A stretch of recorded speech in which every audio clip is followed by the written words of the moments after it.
Kita lanjut soal nomor 11. Nah, di soal nomor 11 ini berbunyi dietilamina merupakan basa lemah. Nah, suatu larutan bisa dicampurkan dari 90 ml dietilamina 0,01 m dan 10 ml larutan HCl 0,09 m. Maka larutan yang dihasilkan memiliki pH. Nah, di sini kita bisa terlebih dahulu menuliskan reaksinya. Dietilamina.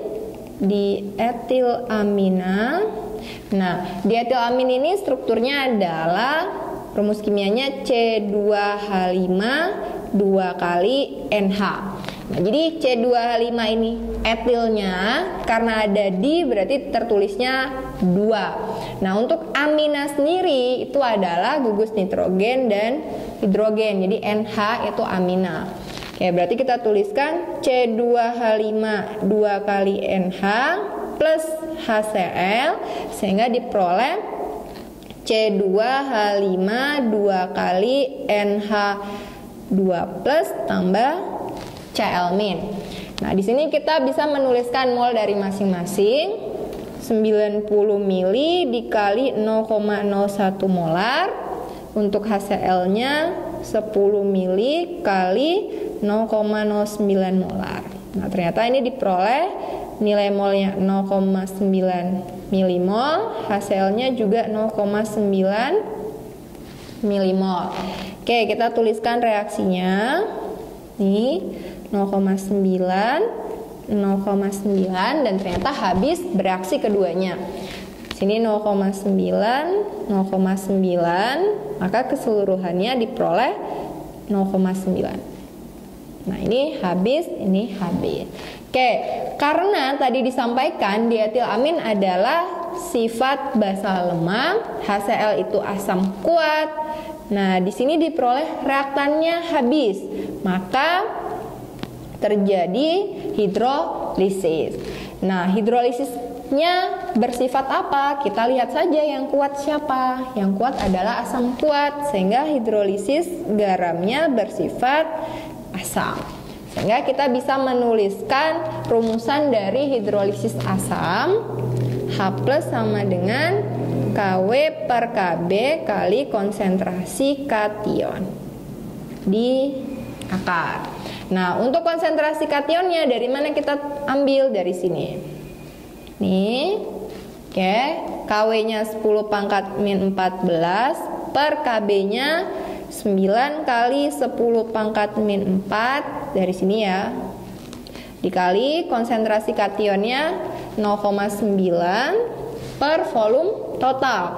Volume totalnya adalah 10 ditambah 90. Di 100 di akar sehingga diperoleh 10 pangkat min 15 kali 9 per 9 kali 10 pangkat min 2.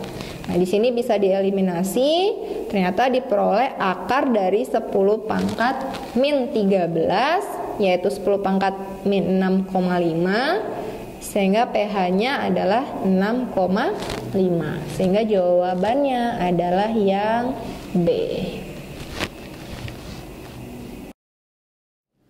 Oke, kita lanjut soal nomor 12. Nah, di soal nomor 12 ini berbunyi ke dalam 300 ml NH3 0,2 molar ditambahkan 200 ml NH4 2 kali SO4 0,3 molar.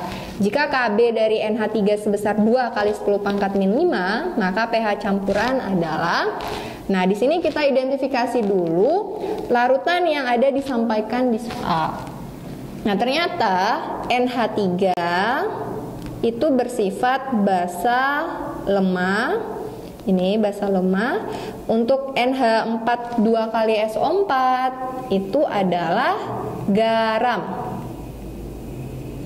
Nah, Lalu bagaimana kita bisa menentukan pH-nya? Kita ingat kembali bahwa ketika dalam suatu campuran terdiri dari asam atau basa lemah dan konjugasinya, nah dalam hal ini konjugasinya itu bisa kita lihat dari garam, maka ini merupakan sifat atau komponen dari penyangga. Nah, penyangganya penyangga asam atau basa, kita lihat yang lemah. Ternyata yang lemah sifatnya basa, sehingga ini merupakan penyangga basa. Nah, baru kita tentukan karena penyangga basa, kita bisa menggunakan rumusan OH- sama dengan Kb kali mol basa lemah per mol asam konjugasi. Oke, ini rumusannya. Nah, sekarang kita identifikasi dari mol masing-masing senyawanya. Ternyata untuk NH3 sendiri bisa kita tentukan molnya, yaitu 300 mili kali 0,2 molar, sehingga diperoleh 60 milimol. Untuk mol NH4 2 kali SO4 diperoleh 20 mili kali 0,3 molar, juga sama 60 milimol. Nah, namun di sini yang perlu diperhatikan bahwa ini adalah garam, bukan asam atau basa konjugasinya. Sehingga kita bisa menjabarkannya atau mengionkannya. NH4 2 kali SO4 menjadi 2NH4 plus tambah SO4 2 mil. Nah, ini 60, berarti di sini 120, ini 60. Lalu yang mana konjugasinya? Ingat, konjugasi itu cari yang mirip. Oke, berarti karena NH3 kita cari kemiripannya dengan ini. Berarti konjugasinya adalah yang bernilai 120. Lalu kita tuliskan nilainya. KB-nya 2 kali 10 pangkat min 5. 2 kali 10 pangkat min 5 kali mol basa lemahnya yang ini tadi 60 per mol basa konjugasinya yang 120. Dan ternyata hasil perhitungannya ini sama dengan 120 bisa dieliminasi, sehingga 10 pangkat min 5, POH-nya adalah 5, lalu pH-nya 14 kurang 5 sama dengan 9. Sehingga jawabannya yang 9 plus log 1, yaitu yang D. Oke, kita lanjut soal nomor 13. Nah, di soal nomor 13 ini berbunyi sebanyak 50 mili asam format 0,02 m dititrasi dengan larutan basa kuat KOH 0,01 m. Maka pH larutan setelah dititrasi dengan 25 mili KOH sebesar.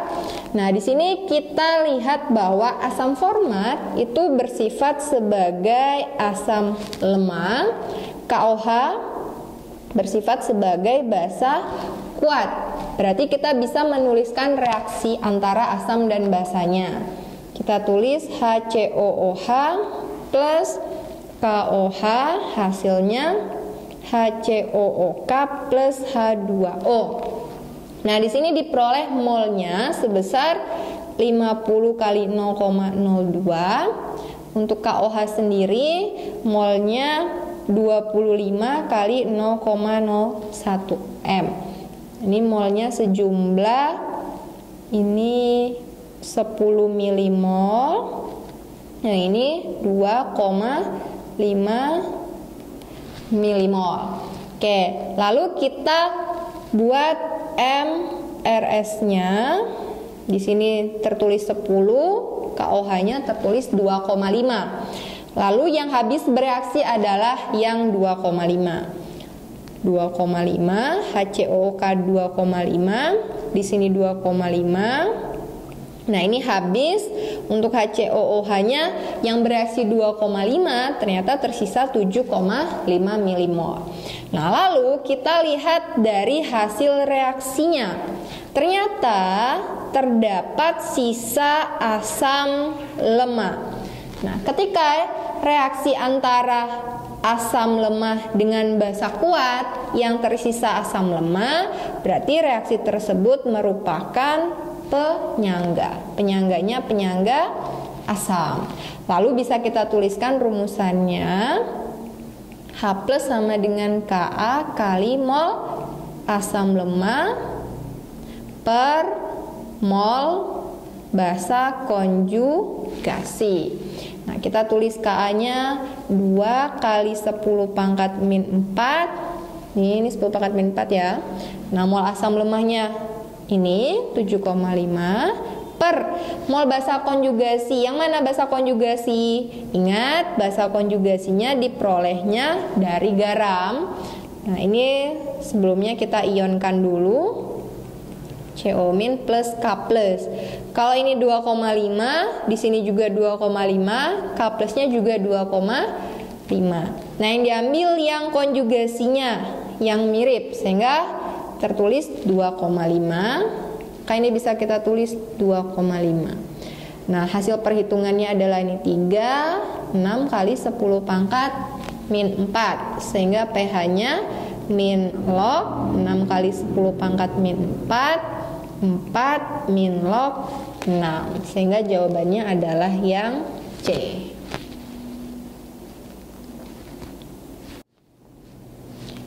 Baik, kita lanjut soal nomor 14. Nah, di soal nomor 14 ini masih tentang pH pencampuran antara asam dan basa. Nah, adapun asamnya adalah hipobromit dicampur dengan KOH. Yang dicari adalah pH pencampurannya. Karena ada asam dan basa, berarti bisa kita buat reaksi MRS-nya. Oke, asam hipobromit. Oke, apa itu asam hipobromit? Dan ternyata asam hipobromit itu adalah HBRO. Jadi hipobromit itu adalah HBRO ditambah dengan KOH menghasilkan KBRO plus H2O. Nah, di sini kita tuliskan molnya. Nah, katanya volume dari asam hipobromitnya adalah 500 mili, KOH-nya 200 mili. Nah, untuk konsentrasinya sendiri, asam itu katanya 2 kali konsentrasi larutan basa. Sehingga bisa kita tuliskan molaritas asamnya itu kita anggap 2X, molaritas basanya kita anggap sebagai X. Berarti di sini kali 2X, yang ini kali X. Sehingga ternyata di sini diperoleh 1000X, yang ini 200X. Kita buat MRS-nya. Oke, di sini 1000X, KOH-nya 200X, sehingga yang habis yang 200X. Di sini 200X, KBRO-nya juga 200X. Ini 200X, ini habis. Untuk HBRO-nya tersisa sejumlah 800X. Nah, di sini kita lihat dari hasil reaksinya. Ternyata terdapat sisa asam lemah, maka larutan yang terbentuk bersifat sebagai penyangga, yaitu penyangga apa? Penyangga asam. Ya, sehingga kita bisa menuliskan rumusannya, yaitu H plus Ka kali mol asam lemah per mol basa konjugasi. Oke, sekarang kita tulis Ka-nya 10 pangkat min 9. Mol asam lemahnya yang mana? Nih, 800X per mol basa konjugasinya nih dari garamnya sejumlah 200X. Oke, ini bisa dieliminasi. Ini hasil perhitungannya 4. Nanti H plusnya 4 kali 10 pangkat min 9. Sehingga pH sejumlah 9 min log 4. Sehingga jawabannya adalah yang B. Sudah. Kita bahas soal terakhir dari topik kelarutan. Nah, di soal nomor 15 ini menanyakan tentang campuran yang dapat membentuk kelarutan penyangga. Dari ilustrasi gambar yang diberikan adalah yang mana? Nah, sekarang kita ingat kembali larutan penyangga itu apa sih? Nah, ternyata larutan penyangga itu terdiri dari komponennya asam atau basa lemah dan basa atau asam konjugasinya. Nah, ketika suatu reaksi itu terdiri antara asam atau basa lemah direaksikan dengan basa atau asam kuat, oke, ini berarti di MRS. Nah, syarat terbentuknya penyangga itu ketika ada sisa yang lemah. Artinya, ketika valensi asam sama dengan valensi basa, nah, mol asam atau mol basa yang lemah itu harus lebih besar dari mol yang kuat, baru dia bisa terbentuk yang namanya penyangga. Nah, untuk itu dengan mudah kita bisa menghitung jumlah dari masing-masing mol yang ada di gambar. Nah, untuk yang gambar A, nah di sini yang bulatan hitam itu menyatakan OH- basa kuat, yang bulatan putih itu menyatakan asam lemahnya. Oke, berarti kita hitung yang bulatan hitamnya ternyata ada 1, 2, 3, 4, 5, 6. Jadi yang OH-nya 6, yang untuk bulatan putihnya ternyata ada 1, 2, 3, 4, 5, 6 juga. Oke, untuk yang gambar kedua, OH-nya ada 1, 2, 3, 4, 5, 6. Untuk yang lemahnya berjumlah 1, 2, 3, 4, 5, 6, 7, 8, 9, 10. Untuk yang C, OH-nya ada 5, HA-nya ada 1, 2, 3, 4, 5, 6, 7, 8, berapa nih? 1, 2, 3, 4, 5, 6, 7, 8, 9, 10. Oke, nah ternyata di sini dengan mudah bisa kita tentukan yang penyangga yang mana, yang cari di mana mol yang lemah itu lebih besar dari mol yang kuat. Dan ternyata di sini kelihatan bahwa nilai 10 lebih besar dari 5, nilai 10 lebih besar dari 6, sehingga yang membentuk penyangga adalah yang B dan yang C. Nah, lalu untuk yang A, karena OH- sama dengan HA, dengan catatan valensi asam sama dengan basa, maka dia akan terbentuk yang namanya hidrolisis garam. Nah, untuk pertanyaan kita sendiri, jawabannya adalah yang E.